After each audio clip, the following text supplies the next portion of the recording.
Hello students, welcome to my YouTube channel accountancy Adda. मैं Monu sir आपको accountancy पढ़ाऊंगा और बहुत ही इजी लैंग्वेज में मैं आपको ये समझाऊंगा कि अकाउंटेंसी क्या है, व्हाट इज अकाउंटेंसी। देखा होगा आपने कि एक बिजनेस में काफ़ी सारे ट्रांजेक्शन्स होते हैं और उन ट्रांजेक्शन्स को हम अगर रिकॉर्ड ना करें तो it is very difficult to know about the actual profit और loss at the last of the year.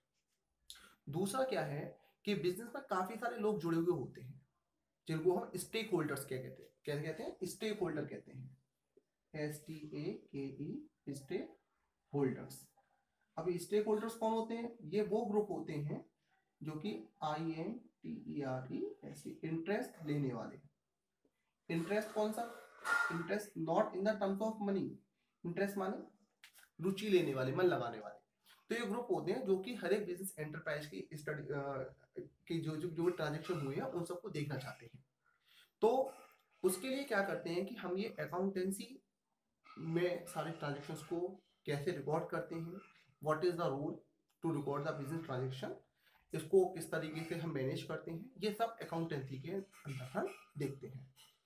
इसमें काफ़ी सारे टर्म है जो आपको कंफ्यूज करेंगे, लेकिन मैंने उसका बहुत ही इजी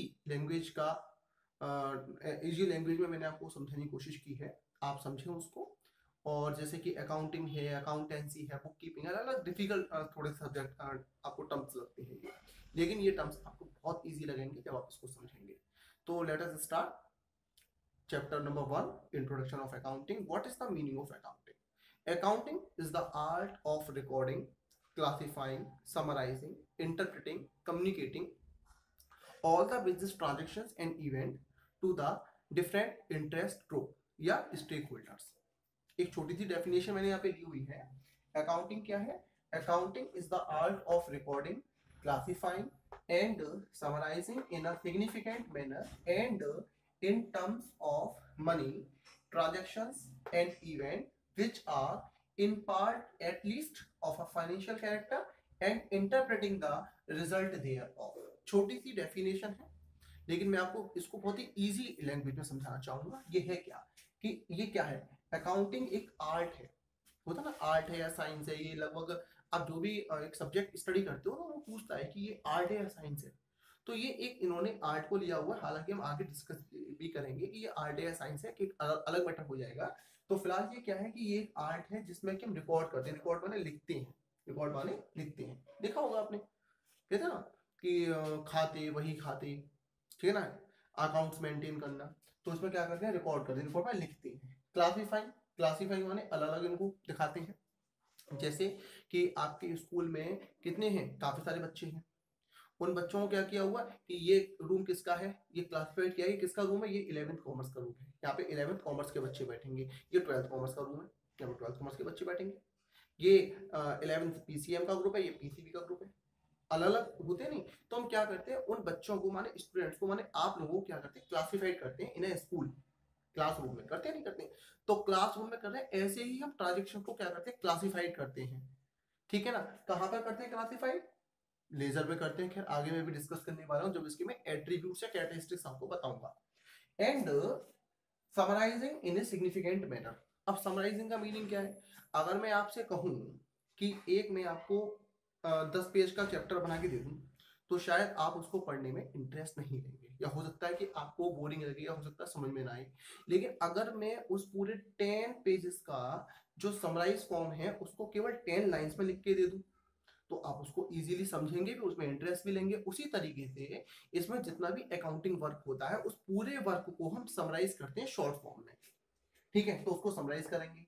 रिकॉर्ड क्लियर है? रिकॉर्ड माने उसको लिखना है। क्लासिफाइंग माने जब हमने रिकॉर्ड कर लिया तो अब हमें उसमें से अलग अलग करने ट्रांजेक्शन। ठीक है ना? जैसे कह सकते हैं कि हमने राम से खरीदा, श्याम से खरीदा, मोहन से खरीदा, तो राम से कितना खरीदा, मोहन से कितना खरीदा, सोहन से, इन सबको अलग अलग डिस्ट्रीब्यूट करना, ये क्लासिफाइंग का काम है। समराइजिंग शॉर्ट में लिखना in a significant manner and a terms of money. इसमें एक चीज हमको जरूर ध्यान में रखनी है, in the terms of money we record only those transaction which can be measure in the terms of money. बहुत सिंपल है, माने जो चीजें हम मनी में हम मेजर कर सकते हैं केवल उन्हीं को इसमें रिकॉर्ड करते हैं, बाकी रिकॉर्ड नहीं करते हैं। ठीक है, अब आप कहोगे सर एक छोटा सा एग्जांपल भी देके समझा दो। हाँ बिल्कुल, क्यों नहीं। मनी का मीनिंग ये है, जैसे फॉर एग्जांपल मैंने अपना, मेरा बिजनेस है किस चीज का, फर्नीचर का बिजनेस है। अब फर्नीचर में मैंने क्या खरीदा, फर्नीचर में मैंने काफी सारे स्टूल खरीदे, टेबल खरीदे, चेयर खरीदे, सोफा सेट खरीदे, डबल बेड खरीदे, मैंने बहुत से आइटम खरीदे। तो मैंने उसको खरीदने में कितना खर्च किया, टोटल कितना एक्सपेंडिचर किया, वो मैं कैसे पता करूंगा, उसके बिल के थ्रू, बाउचर्स के थ्रू, जो कि उसको आइडेंटिफाई करेंगे, उसको प्रूफ करेंगे, उसको वैलिड ट्रांजेक्शन बताएंगे कि हाँ मैंने इतना अमाउंट उस पर खर्च किया। खैर ठीक है, तो ये हो गया इन terms of money. Transaction and event, यहाँ पर फिर दो चीजें आई, एक ट्रांजेक्शन आया, एक इवेंट आया। ट्रांजेक्शन क्या होता है, ट्रांजेक्शन क्या है, जैसे सपोज दैट दो पर्सन है, मान लो ये बिजनेस है एक्स का और ये है वाई का। अब क्या होता है कि अगर एक्स ने वाई को मनी दिया, किसके लिए, गुड्स परचेज करने के लिए, ठीक है, तो ये एक बिजनेस ट्रांजेक्शन है। ट्रांजेक्शन माने जो दो लोगों के बीच में एक डीलिंग हो रही है, उसको ट्रांजेक्शन कहते हैं। ठीक है ना, कम से कम दो लोगों के बीच में, है ना, दो लोगों के बीच में अगर कोई भी डीलिंग हो रही है उसको क्या कहते हैं, ट्रांजेक्शन।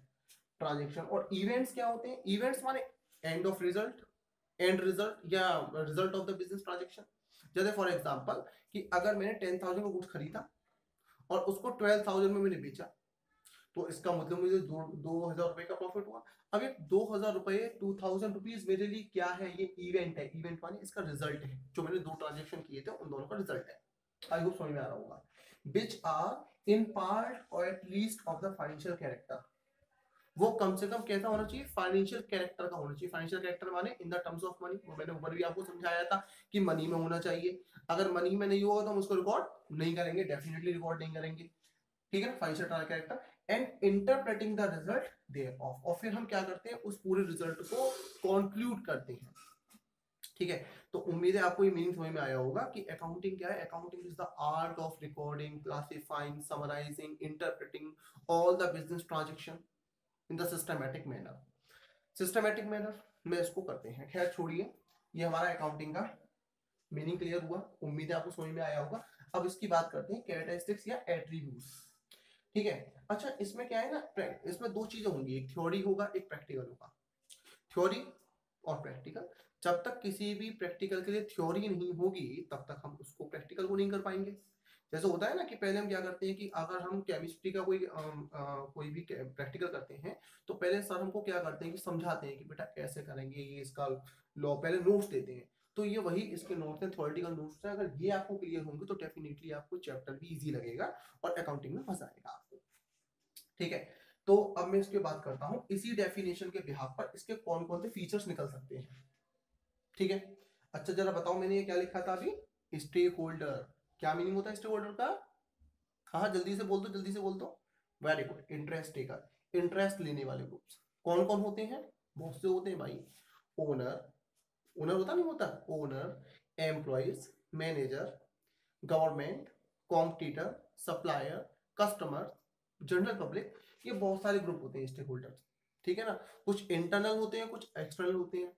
इंटरनल एक्सटर्नल, मैं थोड़ा सा यहाँ से बाहर चला गया है ना, ये इसका पार्ट है। ये हमको ऐसा होता है एक टर्म आएगा बार बार, ग्रुप वाला आएगा, लेकिन हमको इसको एक्सप्लेनेशन नहीं मिलेगा, तो मैं आपको यहीं पे क्लियर कर देता हूँ, उसको आप ध्यान में रखना, है ना, कि इंटरेस्ट होल्डर या स्टेक टेकर ये कौन होते हैं, वो ग्रुप जो कि बिजनेस को करने में, बिजनेस में इंटरेस्ट लेते हैं। राइट, चलिए बाद में मैं आपको एक अलग से इसका वीडियो बना करके आपको एक्सप्लेन कर दूंगा। ठीक है ना, चलिए तो मैं इसके कैरेक्टरिस्टिक की बात कर रहा हूँ। पहला कैरेक्टरिस्टिक है identification of the financial transaction and event. हालांकि ऊपर मैं आपको बता चुका हूँ, इसके बारे में आपको एक्सप्लेन करना, सेल्फ एक्सप्लेन करके इसका फोटो खींच करके मेरे कमेंट सेक्शन में डाल देना इसको। ठीक है ना, मुझे दिखा देना कि हाँ सर देखो हमने इसको एक्सप्लेन कर लिया, आपने समझाया था, हमने इसको एक्सप्लेन कर लिया। क्या है, पहला ट्रांजेक्शन है identification of the financial transaction and event. मेरे को क्या करना है, there are lot of transactions we are doing in the business, काफी सारे ट्रांजेक्शंस कर रहे हैं, उसमें कुछ ट्रांजेक्शन फाइनेंशियल है, कुछ non financial. Financial means money से रिलेटेड, और नॉन फाइनेंशियल जिसमें मनी इन्वॉल्व ना हो। ठीक है, तो आइडेंटिफिकेशन हमको वो ट्रांजेक्शंस ही इसमें पहचानने हैं जिसमें मनी इन्वॉल्व है, और जिसमें मनी इन्वॉल्व नहीं है उसको हम ट्रांजेक्शन ही नहीं मानेंगे। ठीक है ना, तो अकाउंटिंग के लिए सबसे पहला स्टेप यही है कि आइडेंटिफिकेशन, सबसे पहले आइडेंटिफाई करना होता है। सपोज दैट कि ना आप में और आपके दोस्त में, ठीक है ना, क्या होता है, एक पॉइंट निकल के आता है कि बताओ ट्रांजेक्शन है या नहीं है, तो आप बताना क्या होगा। जैसे फॉर एग्जांपल कि सेल्स प्रोड्यूसर, सेल्स मैनेजर और प्रोड्यूसर मैनेजर, इन दोनों में क्या होता है, लड़ाई हो जाती है। प्रोडक्शन मैनेजर में और सेल्स मैनेजर में लड़ाई हो जाती है। तो बताइए क्या एक बिजनेस ट्रांजेक्शन होगा? कौन जीतेगा? डेफिनेटली आप जीतोगे, क्योंकि आपको पता है कि this is not a business transaction, इसमें तो मनी इन्वॉल्व नहीं है। तो इस तरीके से इसको हम आइडेंटिफाई करेंगे और इसको लीव इट, छोड़ देंगे। लेकिन अगर उस ट्रांजेक्शन में मनी इन्वॉल्व है, ठीक है ना, मैंने अभी आपको एग्जांपल दिया था थोड़ी देर पहले, फर्नीचर खरीदा, उस फर्नीचर पर खरीदने पर how much amount we are spending, तो उसको हम बोलेंगे फाइनेंशियल ट्रांजेक्शन। और इसमें दो चीजें आई हैं, ट्रांजेक्शन एंड इवेंट। ट्रांजेक्शन मैंने आपको समझाया, ट्रांजेक्शन क्या, ट्रांजेक्शन का मीनिंग है जो डीलिंग बिटवीन टू पर्सन, और event result of the end result of the transaction, transaction करने का जो रिजल्ट हुआ। मैंने 2000 रुपीज का गुड्स खरीदा था, उसमें से 1500 का गुड्स मैंने बेचा, कितने में, 3000 में बेचा, ठीक है, याद नहीं हुआ आपको, अरे 2000 का गुड्स मैंने परचेज किया, उसमें से 1500 का गुड्स मैंने क्या कर दिया, 3000 में सेल कर दिया, ठीक है। तो इसका मतलब इसमें रिजल्ट क्या होगा भाई, सीधी सी बात है, 2000 का माल मैंने खरीदा था, 1500 रुपए का मैंने बेचा, तो 500 रुपए का माल अभी मेरे पास बचा होगा जो मैंने नहीं बेचा, वो क्या है मेरे लिए, स्टॉक है रिमेनिंग। और ये मैंने 1500 वाला गुड्स जो 3000 में बेचा, इसमें क्या हुआ कि 1500 का मुझे प्रॉफिट भी हुआ। तो इसमें ये प्रॉफिट और ये stock, these two are events, ये इवेंट्स है, ध्यान रखना।